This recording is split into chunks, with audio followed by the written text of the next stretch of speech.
What is up, and I welcome each and every one of you back to a brand new Civ 6 or Civilization 6 video. Today we're going to be discussing on Civ 6's biggest problem and how I think it can be fixed. Now, let me preface this by saying I'm not saying Civ 6 is a trash game. I'm not saying it should be taken off the market and we should all be men in black, laser, pencil finger to forget it ever existed, but I'm saying this is a problem in an otherwise incredible game that I feel like it wouldn't be too hard to fix, although there are probably some reasons above my knowledge level, I guess. So it's not that hard to be above my knowledge level. If it's higher than a 5th grade education, then I probably don't know about it. But in all seriousness, it is the late game slogfest. How long it takes for the late game to finish in Civ 6. Now, you could also argue multiplayer is the biggest problem, but considering Civ 6 is mainly a single-player type game, I'm going to really ignore multiplayer for the most part because of the prevalence of the slogfest issue. And yeah, without further ado, let's get started. Now, the late game slogfest, for those of you who are too weak and innocent to know, is pretty much that the late game in Civ 6 is boring and takes too long. Now, the reason for that is multiple. Number one, the difficulty structure in the AI. The AI doesn't become smarter the higher difficulty levels, it just gets more bonuses. I've talked more about that in my Civ 6 guide for every difficulty, which you should definitely check out, by the way. But essentially what it is the higher level you get, the more yields and percentage bonuses and units and free stuff the AI gets on the start. Now, it helps the AI get off to a massive start, but if you can play the first 100 turns fairly well, decently well, you should be able to easily stomp from then on there, because once you're on the same level playing field as the AI, it gets easy. And that is the biggest problem. The AI doesn't get bonuses later on in the game, and because of that, after a certain point, you've already known whether you've won or lost. If the AI takes out an enemy civilization or two, game's lost, doesn't matter who you are, you're not winning that game. But if their AI is pretty much fairly the same, maybe they took a few cities but nothing too crazy, by the time you catch up by turn 100 to 150, it really should just be child's play from then on there, no matter what victory type you're going for. Now, this has been a problem since Civilization 1. I've never played it, but a viewer told me on my stream at twitch.tv/CIVLIFER1, check it out by the way, that the late game slog has pretty much been a problem since the conception of Civilization, and it's been 6 games and they still haven't fixed it. Now, I'm sure there's a reason for that. I have no idea what the reason is. I'm not even going to try to say it, but I'm going to try to use my limited knowledge and explain how we can fix this issue we find ourselves in. Now, in order for us to find a cure, we are going to have to find the problem, the disease, the diagnosis.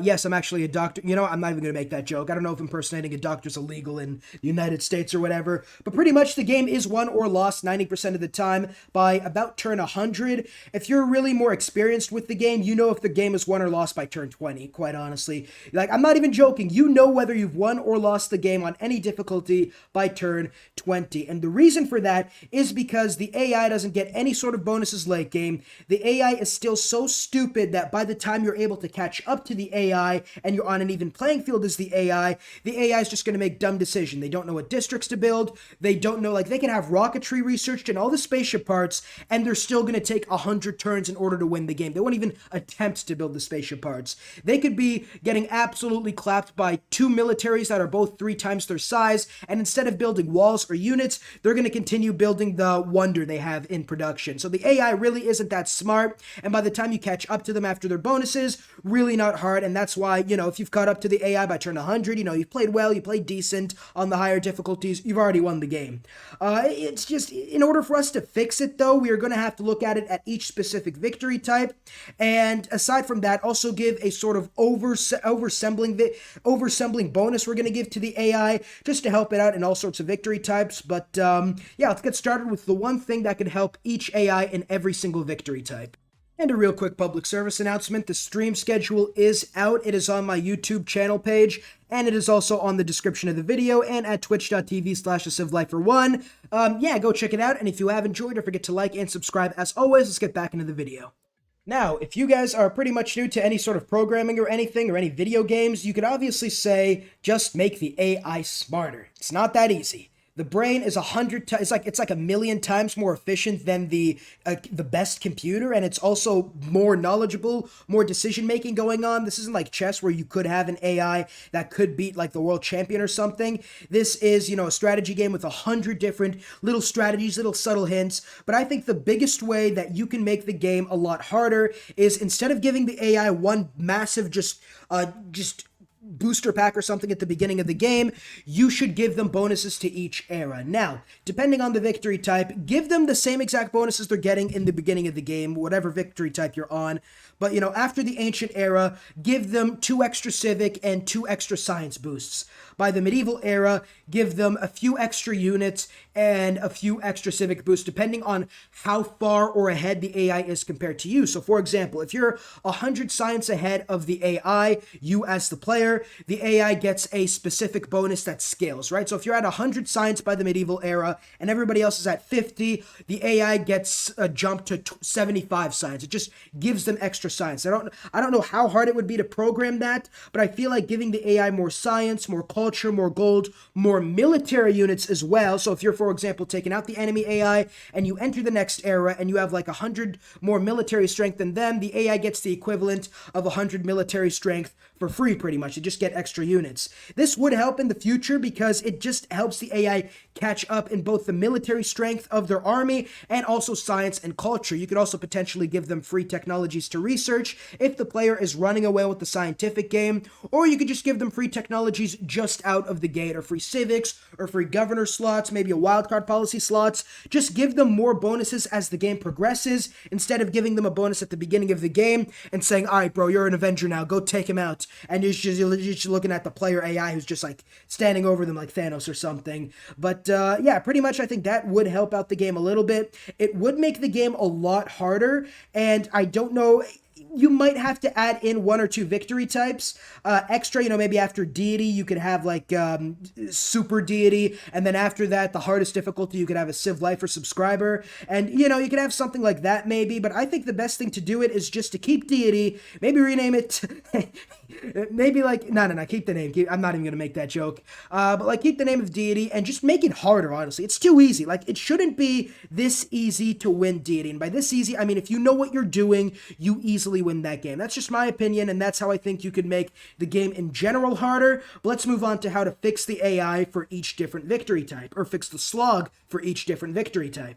Now, starting real quick with the domination victory, I think this one is a little too simple. More movement speed to units, less terrain penalties is one thing you could do. Making it so that units are faster would allow you to traverse the map and conquer the enemy AI a lot quicker than you already do. And less terrain penalties, maybe make it like Civ 5 terrain, where instead of every terrain having a movement cost and you need that movement speed, Civ 5 had it where if you had even like 1 movement speed left, you can move on to the other terrain, even if it costs like 5 movement speed. So if I move on to a plains hill with a warrior, I'd only have 1 movement speed left, but I would be able to cross a river or go on a hill in Civ 5, even if I didn't have the movement. If you have movement speed, you're allowed to move in Civ 5, pretty much. Civ 6, it's not like that. But I do understand why that wouldn't work, though, and I do have a better idea for it. I think the biggest thing is that, number one, the AI would just have so much movement speed, they'd make ranged units almost obsolete, quite honestly, unless you give ranged units more range, and then at that point it's just getting too clustered. But I think it's just, it might make it a little too easy as well. Declare war, immediately blitz the capital, boom, the AI is done, and it would pose problems for multiplayer as well.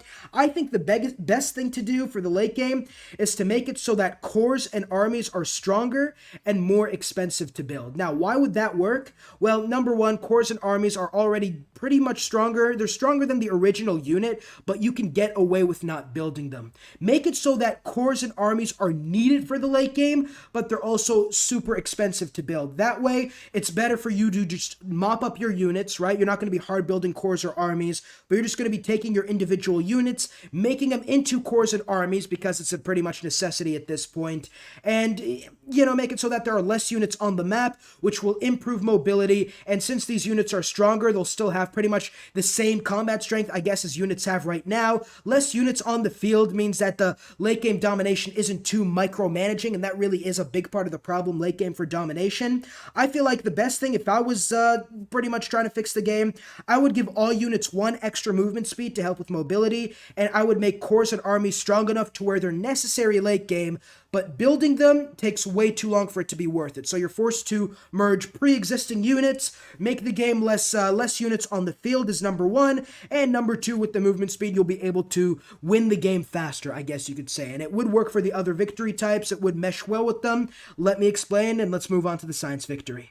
Now, science victory is not by far, it and culture victory is the most egregious of the victory types.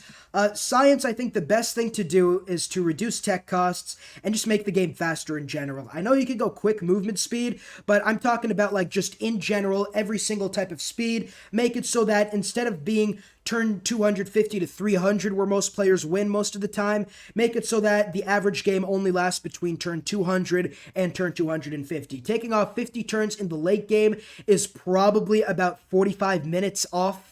It's probably just 45 minutes off time-wise, I guess, for most people. I don't know, I play this game super fast. I finished like an entire series in like 2 hours, quite honestly.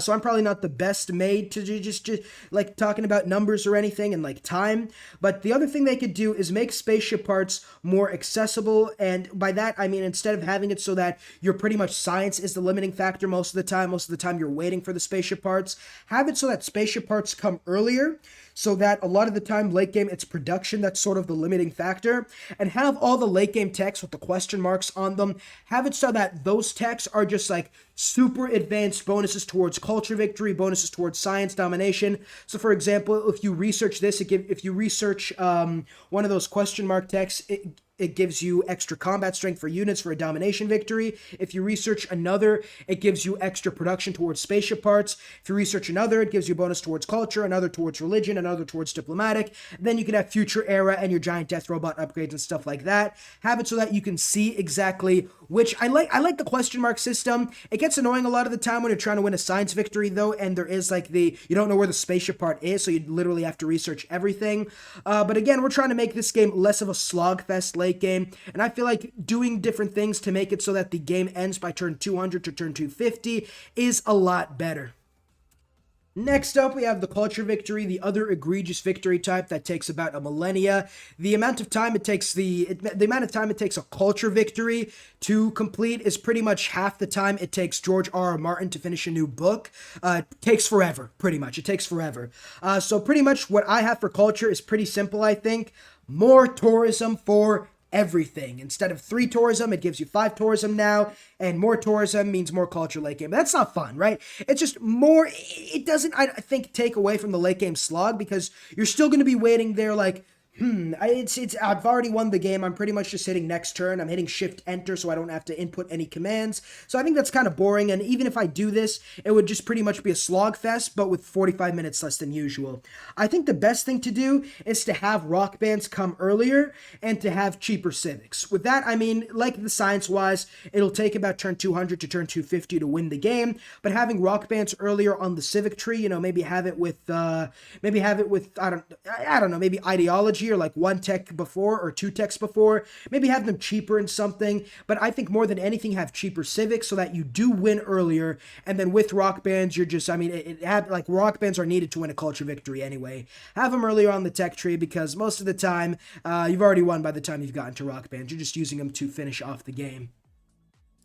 We're actually going to skip religion because, in my opinion, religion is fine. There are a lot of the times a lot of units on the map, but religion isn't really a slogfest. If you're playing for a religious game from the get-go, you should win by turn 100 to turn 150. Really isn't that hard, and it really is one of the quickest victory type, unless you're playing Alexander for domination on like a dual map or something. But we're going to move on to diplomatic now, and I think with diplomatic you should have the world leader vote start earlier, probably 1 era earlier than usual. But if you want want a little bit more pizzazz, I guess, have it so that there are 3 issues per session in a diplomatic victory from the beginning of the game. So instead of 2, you have 3, more points for diplomatic victory points. And again, you do have to still continue to micromanage your points. Like, okay, if I do this, it'll pass. If I do this, it'll pass. And like more strategic thinking, I guess. And so that you'll get 3 victory points if you play all your cards right, and you get to the diplomatic victory win a lot earlier.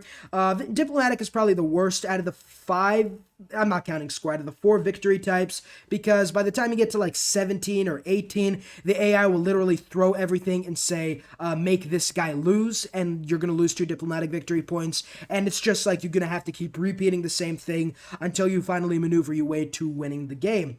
But yeah, I feel like making diplomatic victories start earlier, having the world leader vote, or having more issues per session that you can bring up, I think would make the game go by a lot faster. Thank you guys so much for watching. If you have enjoyed, don't forget to like and subscribe. Let me know down below in the comments how you would fix the late game slogfest for Civ 6, or let me know if you even think that's an issue, because I obviously know that I'm not the only Civ 6 player in the world. My opinion isn't always right. So let me know down below your opinions on the late game slogfest. Do you like it? Is it not real? Is it, just let me know. And without further ado, I'll see you all in the next video. Peace.